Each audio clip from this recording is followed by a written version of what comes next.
John Adams, a name etched in the granite of American history. He stands as a figure both revered and enigmatic. Born in Massachusetts in 1735, Adams emerged from humble beginnings. He became a lawyer, a revolutionary, a statesman. His life and career were inextricably intertwined with the birth of a nation. Adams was a man of unwavering principle. He was known for his sharp intellect and even sharper tongue. He possessed an unyielding belief in the cause of liberty. This made him a vital leader in the tumultuous years leading up to the American Revolution. As a delegate from Massachusetts, Adams was a powerful voice in the Continental Congress. He argued passionately for independence from British rule. His eloquence and conviction rallied support for the cause. He helped draft the Declaration of Independence, a document that would forever alter the course of human history. But Adams was more than just a fiery revolutionary. He was a pragmatist, a deep thinker who understood the complexities of governance. He knew that declaring independence was only the first step in a long and arduous journey. With the Revolution won, John Adams turned his considerable talents to shaping the fledgling nation. He served as a diplomat to France. He helped negotiate the Treaty of Paris in 1783, formally ending the war with Great Britain. This treaty secured America's hard-won independence and established its boundaries. Adams played a crucial role in crafting the Massachusetts Constitution in 1780. This document served as a model for the United States Constitution.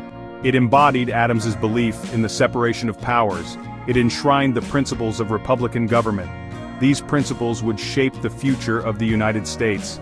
His contributions to diplomacy and governance earned him the respect of his peers. He served as the first vice president under George Washington. He continued to be a powerful voice in shaping the young nation's policies. But his unwavering principles and often acerbic demeanor also made him enemies. As the 18th century drew to a close, the United States faced new challenges. Political divisions deepened, international tensions mounted. The nation needed a steady hand at the helm. In 1796, John Adams became the second president of the United States. John Adams' presidency began under the shadow of George Washington. Washington's towering legacy loomed large. Adams was determined to prove himself a worthy successor. He focused on continuing Washington's policies of neutrality and fiscal responsibility. The world, however, was far from peaceful. Europe was engulfed in the Napoleonic Wars. France and Great Britain, the two dominant powers, were locked in a bitter struggle for supremacy. Both nations pressured the young United States to take sides. Adams, ever the pragmatist, sought to steer a middle course. He knew that siding with either France or Britain could prove disastrous for the fledgling nation. He believed that America's best interests lay in remaining neutral and avoiding entanglements in European conflicts. This policy of neutrality, however, proved difficult to maintain. The French, angered by America's refusal to support their war effort, began seizing American merchant ships. Public opinion, inflamed by reports of French aggression, swung towards war. The escalating tensions with France presented President Adams with a major crisis. The Federalist Party, to which Adams belonged, favored a strong stance against France. Many Federalists, including members of Adams's own cabinet, urged him to declare war. Adams, however, remained cautious. He knew that the United States was ill-prepared for a major conflict. He also feared that war with France would further divide the nation and undermine its fragile unity. In a decision that revealed both his courage and his political acumen, Adams resisted the pressure to declare war. Instead, he dispatched diplomats to France to negotiate a peaceful resolution. This decision, while unpopular with many in his own party, ultimately saved the United States from a costly and unnecessary war. The crisis with France, however, had exposed deep divisions within American society. These divisions were further inflamed by the passage of the Alien and Sedition Acts in 1798. Section 5. The Quasi-War and the Alien and Sedition Acts. The Alien and Sedition Acts were a series of laws passed by the Federalist-controlled Congress. These acts were ostensibly intended to protect the United States from foreign threats. In reality, they were primarily aimed at silencing opposition to the Federalist Party and its policies. The Alien Act gave the president broad powers to deport foreigners deemed dangerous to national security. The Sedition Act made it a crime to publish false, scandalous, and malicious writing against the government or its officials. These acts were widely seen as an attack on the First Amendment's guarantees of freedom of speech and the press. They were met with fierce opposition from the Democratic-Republican Party, led by Thomas Jefferson. Jefferson and his allies argued that the Alien and Sedition Acts were unconstitutional and represented a dangerous overreach of federal power. They denounced the acts as an attempt by the Federalists to stifle dissent and create a one-party state.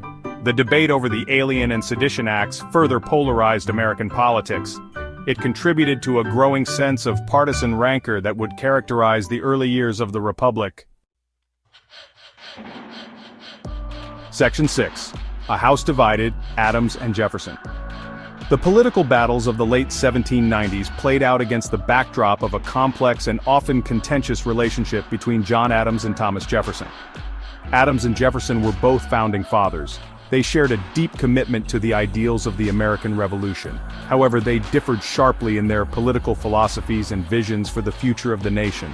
Adams, a Federalist, believed in a strong central government and a loose interpretation of the Constitution. Jefferson, a Democratic Republican, favored limited government and a strict interpretation of the Constitution. Despite their political differences, Adams and Jefferson maintained a grudging respect for one another. They corresponded regularly, debating the great issues of the day. Their correspondence offers a fascinating glimpse into the minds of two of the most brilliant and influential figures in American history. However, the political climate of the late 1790s put a strain on their relationship.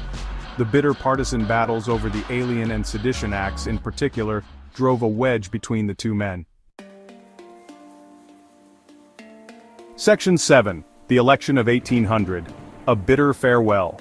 The presidential election of 1800 was one of the most contentious and consequential in American history. John Adams, seeking a second term, faced a formidable challenge from his former friend and ally, Thomas Jefferson. The election was a referendum on the Federalist Party's policies, particularly the Alien and Sedition Acts. The Democratic Republicans, campaigning on a platform of limited government and individual liberty, made significant gains in Congress. The presidential election itself was decided in the House of Representatives after a tie in the Electoral College. After a protracted and bitter struggle, Jefferson emerged victorious, marking the first peaceful transfer of power from one political party to another in American history. Adams, deeply disappointed by his defeat, left office embittered and disillusioned with the state of American politics. He retired to his farm in Quincy, Massachusetts, where he remained largely out of the public eye for nearly 2 decades. The election of 1800 marked the end of the Federalist Party's dominance in national politics. It ushered in a new era of Democratic-Republican rule that would last for the next quarter century. Section 8. The Twilight Years and Reconciliation. In the twilight of his life, John Adams witnessed the growth and transformation of the nation he had helped to found. He saw the westward expansion of the United States. He saw the rise of new industries and technologies. He saw the nation he had helped to create evolving in ways he could never have imagined. Despite his earlier disillusionment with politics, Adams never lost his faith in the promise of America. He continued to correspond with leading figures of the day. He offered his wisdom and insights on the challenges facing the young republic. In a testament to the enduring power of friendship, Adams and Jefferson reconciled in their later years. They exchanged letters filled with reflections on their lives, their accomplishments, and their shared legacy as founding fathers.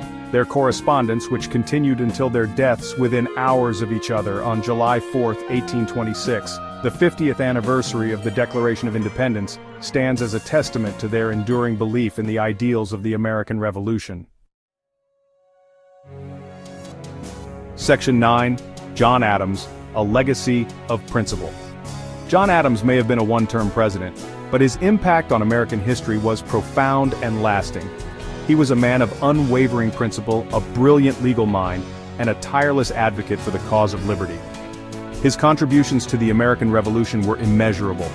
From his passionate arguments for independence to his role in drafting the Declaration of Independence, Adams helped to shape the course of human history.